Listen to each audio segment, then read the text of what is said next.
Hello and welcome to episode 104 of the Wisdom from the Akashic Podcast. My name is Suzie. I am your host and I'm an Akashic Records teacher and practitioner.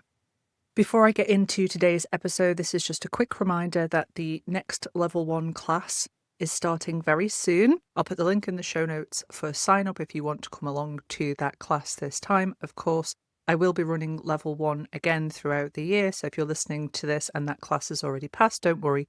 The next level 1 class details and dates will be available for you on the website. Today, I want to cover silent meditation retreats, and this is off the back of me attending my very first silent meditation retreat in November.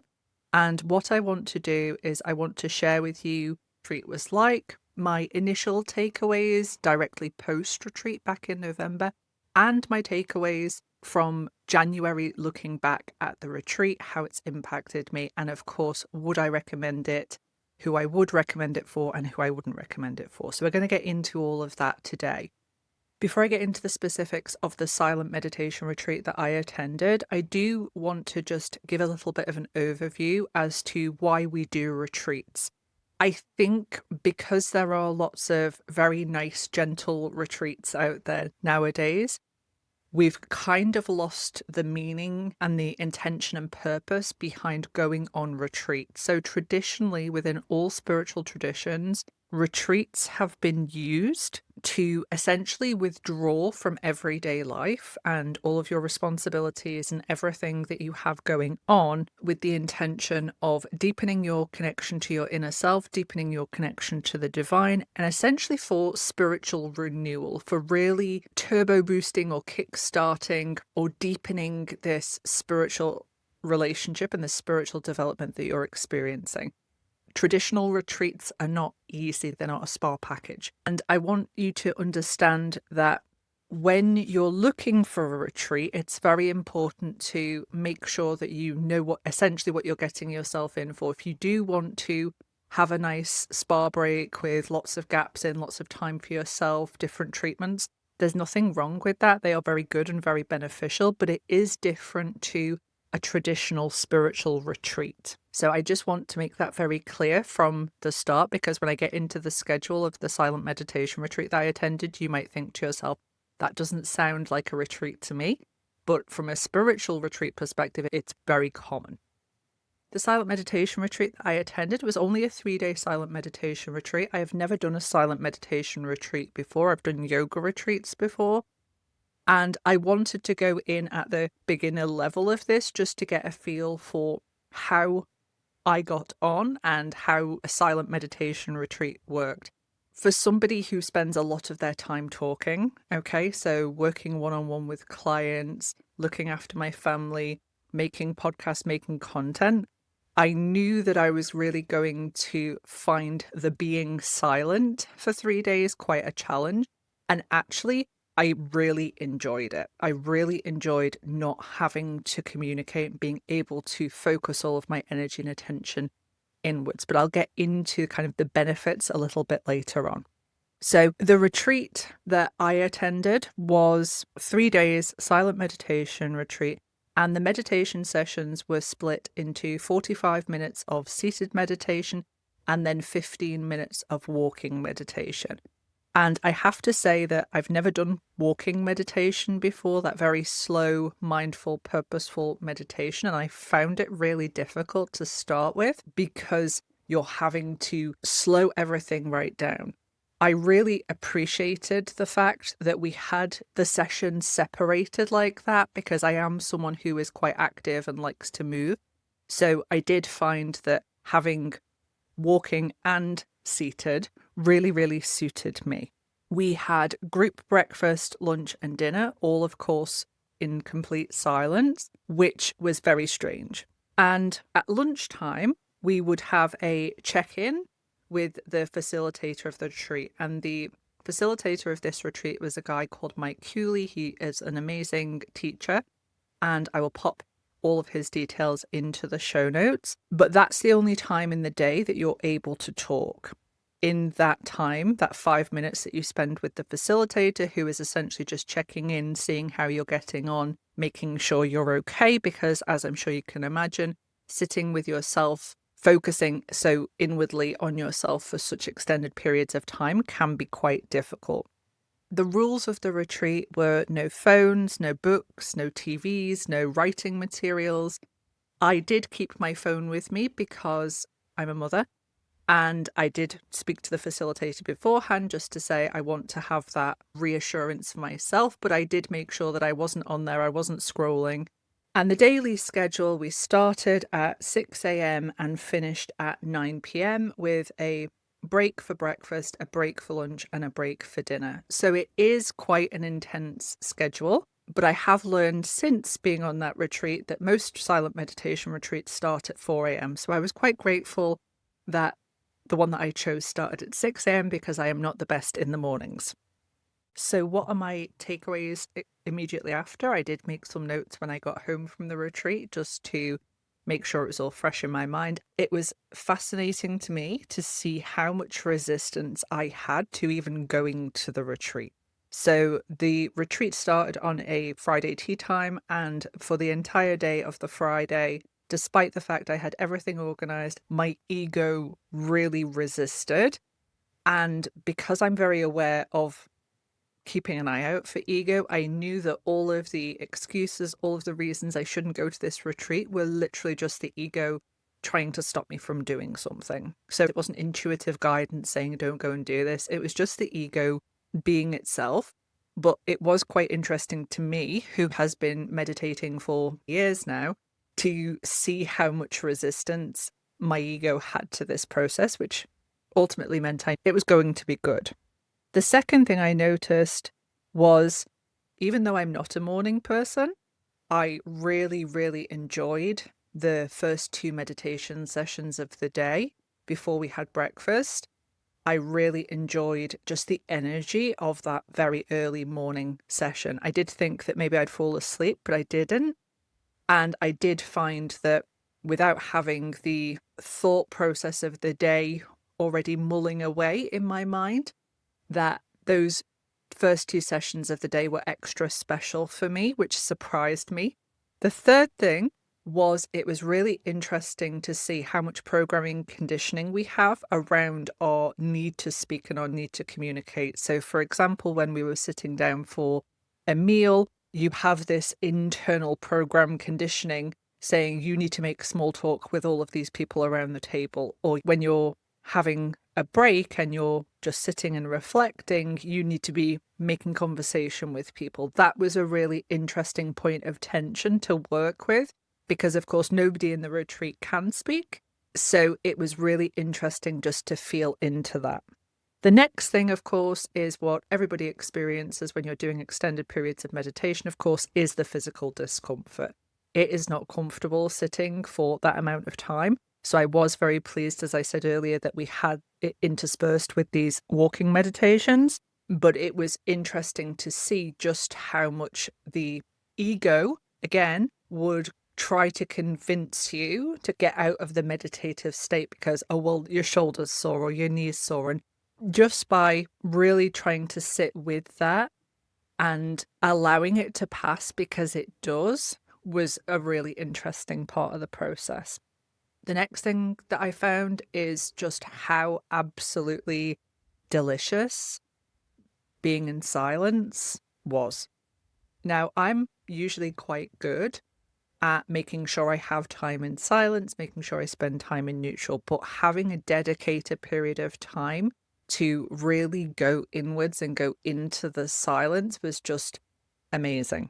And what I will say as well is that each session that we did was completely different.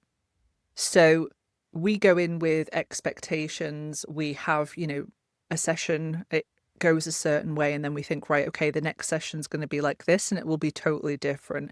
So it is fascinating to watch just the different experiences that you can have each session. So some sessions you're able to really observe the mind, quieten it down, and go very deep into higher levels of consciousness. And other sessions, you're just spending the time observing the mind. And some sessions will go really, really quickly. And before you know it, the bell's ringing because it's the end of the 45-minute meditation. And other sessions, you've been sat there for 5 minutes and it feels like it should be the end of the 45 minutes already. So that was really interesting to see as well. Of course, because you're making so much space and you're spending so much time in silence and stillness, it was really interesting to see what was coming up in those thought patterns, in those emotions, in those memories that pop back in, things that you maybe haven't remembered since a very long time ago, things that you thought, okay, I've definitely dealt with that, and it arising again. So that was a really interesting part of the process for me. In the breaks that we had, so we had free time, we were staying in a beautiful property on lovely ground, so you could go for a walk, you could go by the river, you could just sit and relax. But the facilitator had put forward the suggestion to really focus on, in those breaks, staying in that meditative frame of mind by focusing on what can you see, what can you hear, and what can you feel.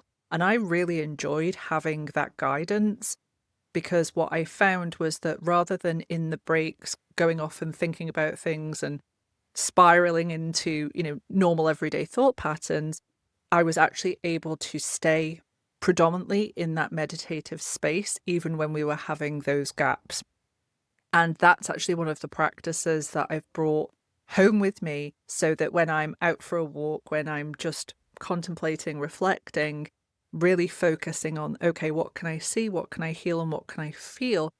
Because that's going to bring you into that present moment awareness. And it's a really good way of doing it. So if you do find yourself ruminating over the past or projecting into the future, and you haven't got time to take yourself away from that, I would really recommend just saying, okay, what can I see, what can I feel, and what can I hear? And just bringing yourself back into that present moment. It was really good at just getting you into that energy. Another thing that I found really interesting was you really get clarity on what is yours and what is other people's stuff. So I'm a projector, as I've mentioned before on the podcast, and because I'm a projector, we're quite absorptive in respect of other people's energies, other people's thought processes. And obviously I work with people one-on-one all of the time. So taking yourself away from that and just being with yourself was a really good way to sift through, okay, this is what I'm picking up, this is the energies I'm picking up from the collective, and this is actually my stuff, so therefore my responsibility to deal with that, because you're not responsible for anybody else's stuff. That was a really good part of this process. And what I found fascinating when we broke the silence at the end of the retreat and had some time just to sit and reflect is that the whole time that we were all seated in the meditation hall together, when we were in meditation, lots of us were thinking about other people. So, for example, at about the 7th meditation session, I was getting quite uncomfortable. So I found myself fidgeting quite a lot. And I was really conscious of fidgeting because I didn't want to disturb anyone else's meditation. And when I raised this, the person who was sitting next to me was saying, I was thinking exactly the same, because I had moved a couple of times and I thought, oh, everybody's going to be really annoyed. So it was really interesting to see that the whole time that we were doing this, we were concerned about interrupting other people's experiences. Another couple of things that came up directly after the retreat was just how exhausting and overstimulating human life is. Okay, so I'd never done this before. I didn't know what it was going to be like afterwards, and I had probably, on reflection, not the best idea. I had planned to go to the supermarket on the way home from the retreat, and never have I ever found a supermarket to be so overwhelming with just the people, the noise, the lights. It was wild just to see, going from that very tranquil, grounded, centered spot into human life. It was like being thrown back in and everything was on fire. So something I'd recommend if you are going to go into a retreat is definitely plan a couple of days after it for reintegration into the real world. I didn't, and that's definitely something that I'll be doing in the future. Another thing that I found interesting straight after was the absolute lack of desire to go onto social media and to scroll social media. So obviously I promote my business on social media, so I have to be on there. But there was no desire just to use it as a distraction or to waste time. It was quite apparent when I went back onto social media. Again, just how noisy and chaotic and just overstimulating that is as a medium. So I've definitely found since I have come back that I spend a lot less time on social media. Of course, I still post, I still share things, but I'm not getting stuck in rabbit holes. If I'm going on there, it's very intentionally, and I'm going on there to find something, maybe to research a topic. And then once I've done that, I'm finding that I come off it straight away. I've managed to keep that going forward.